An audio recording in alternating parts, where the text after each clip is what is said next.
کبھی سوچا ہے کہ قرآن پاک عورت کو صرف ایک رشتے کے طور پر نہیں بلکہ ایک کردار، ایک سوچ، ایک آزمائش، ایک دعا، ایک قیادت اور ایک روشنی کے طور پر بیان کرتا ہے؟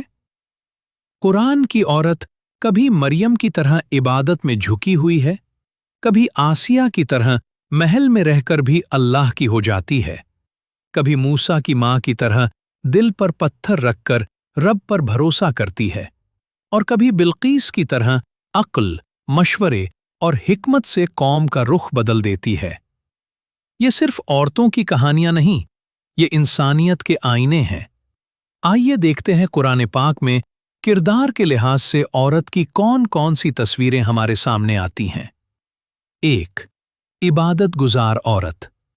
وہ عورت جو دنیا کے شور میں بھی اپنے رب کی آواز پہچانتی ہے، جس کی پیشانی سجدے میں جھکتی ہے مگر اس کا مقام آسمانوں میں بلند ہوتا ہے۔ وہ عبادت کو رسم نہیں، روح کا سکون سمجھتی ہے۔ ایسی عورت کا روشن نمونہ حضرت مریم علیہ السلام ہیں، جنہیں اللہ نے ان کی عبادت گزار طبیعت کو دیکھ کر رکوع اور سجدے کا حکم دیا۔ حوالہ سورہ آل عمران 2۔ صبر کرنے والی عورت، وہ عورت جس کا دل ٹوٹتا ہے مگر یقین نہیں ٹوٹتا، جو آزمائش کے دریا میں اپنا سب سے قیمتی سرمایہ بھی رب کے سپرد کر دیتی ہے۔ اس کی آنکھ روتی ہے مگر دل کہتا ہے اللہ کافی ہے۔ حضرت موسیٰ علیہ السلام کی والدہ اسی صبر اور توکل کی عظیم مثال ہیں۔ حوالہ سورۃ القصص 3۔ ایمان والی عورت یہ وہ عورت ہے جو ماحول سے نہیں، اپنے ایمان سے پہچانی جاتی ہے۔ وہ فرعون کے محل میں رہ کر بھی فرعون کی نہیں بنتی، اللہ کی بنتی ہے۔ اس کے ارد گرد ظلم کا تخت ہوتا ہے مگر دل میں توحید کا چراغ جلتا ہے۔ فرعون کی بیوی حضرت آسیہ علیہ السلام ایمان والی عورت کی بلند ترین مثال ہیں۔ حوالہ سورۃ التحریم 4۔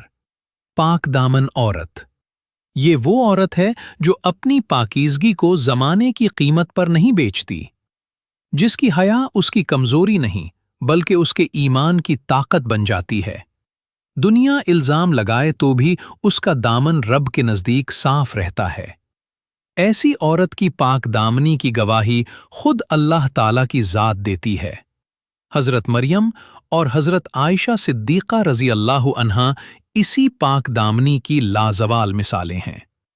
حوالہ سورۃ التحریم اور سورۃ النور 5۔ دعا کرنے والی عورت۔ وہ عورت جو بے بسی میں بھی لوگوں کا دروازہ نہیں، اپنے رب کا دروازہ کھٹکھٹاتی ہے، جس کی دعا محل، دولت اور طاقت سے بڑی ہو جاتی ہے۔ وہ دنیا کی آسائش نہیں، اللہ کے قرب میں اپنی نجات مانگتی ہے۔ حضرت آسیہ علیہ السلام کی دعا ہر مومن دل کے لیے سبق ہے۔ حوالہ سورۃ التحریم 6۔ نذر اور قربانی کرنے والی عورت۔ یہ وہ عورت ہے جو اپنی اولاد کو بھی اللہ کی امانت سمجھتی ہے۔ وہ ماں ہو کر بھی مالک نہیں بنتی، بندگی اختیار کرتی ہے۔ اس کی گود میں پرورش پانے والا بچہ دنیا نہیں، دین کے لیے وقف ہوتا ہے۔ حضرت مریم علیہ السلام کی والدہ نے اپنے بچے کو اللہ کے لیے نذر کر دیا۔ حوالہ سورہ آل عمران 7۔ حیا والی عورت۔ وہ عورت جس کی چال میں وقار ہوتا ہے اور بات میں پاکیزگی۔ وہ ضرورت کے وقت سامنے آتی ہے مگر اپنی حیا کو پیچھے نہیں چھوڑتی۔ وہ مقامات زیب و زینت کا اظہار نہیں کرتی بلکہ ان کو چھپاتی ہے۔ اس کی خاموشی میں بھی تہذیب ہوتی ہے اور اس کا کلام میں بھی ادب۔ حضرت موسیٰ کے پاس آنے والی لڑکی کو قرآن نے حیادار عورت کی مثال کے طور پر بیان کیا۔ حوالہ سورہ القصص 8۔ عقلمند اور قیادت کرنے والی عورت۔ یہ وہ عورت ہے جو جذبات میں نہیں، حکمت سے فیصلہ کرتی ہے۔ وہ اقتدار رکھتی ہے مگر مشورے کو اپنی شان کے خلاف نہیں سمجھتی۔ وہ طاقت دیکھ کر غرور نہیں کرتی، سچ دیکھ کر جھک جاتی ہے۔ ملکہ سبا یعنی بلقیس، عقل، قیادت اور حق قبول کرنے والی عورت کی عمدہ مثال ہیں۔ حوالہ سورہ النمل 9۔ دعوت گناہ دینے والی عورت۔ یہ وہ عورت ہوتی ہے جو حسن، اختیار یا خواہش کو ہی اپنا سب کچھ مان لیتی ہے، اور جب اس کا نفس غالب آ جائے تو دعوت گناہ دینے سے بھی باز نہیں آتی۔ یہ عورت اپنے ساتھ ساتھ دوسرے کے ایمان کو بھی آزمانے لگتی ہے۔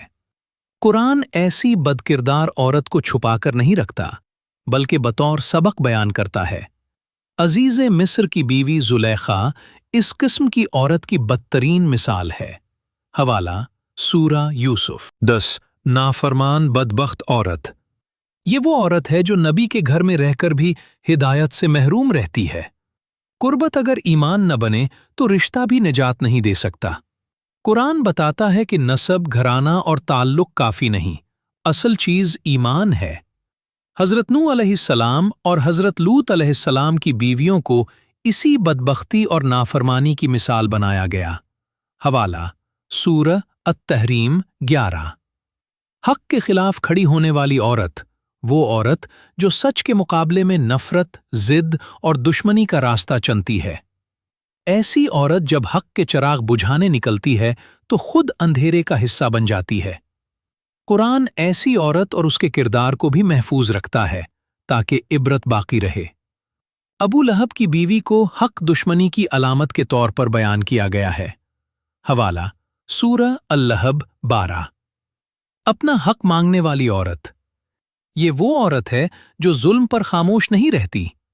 وہ اپنی تکلیف کو رب کے سامنے بھی رکھتی ہے اور رسول صلی اللہ علیہ وسلم کے سامنے بھی۔ قرآن نے اس کی آواز کو اتنی اہمیت دی کہ ایک سورہ کا آغاز اسی واقعے سے ہوا۔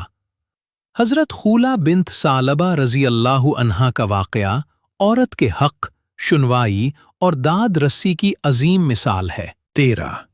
باتیں پھیلانے والی عورتیں۔ یہ وہ عورتیں ہیں جو معاشرے میں گفتگو کو کردار کشی اور زبان کے چسکے کا ذریعہ بنا لیتی ہیں۔ زبان جب اصلاح کے بجائے تماشا بن جائے تو فتنہ جنم لیتا ہے۔ قرآن پاک ایسی عورتوں کا ذکر کر کے بتاتا ہے کہ یہ عورتیں بھی باعث عبرت ہیں۔ سورہ یوسف علیہ السلام کے واقعے میں شہر کی عورتیں اسی معاشرتی رویے کی تصویر ہیں۔ حوالہ سورہ یوسف۔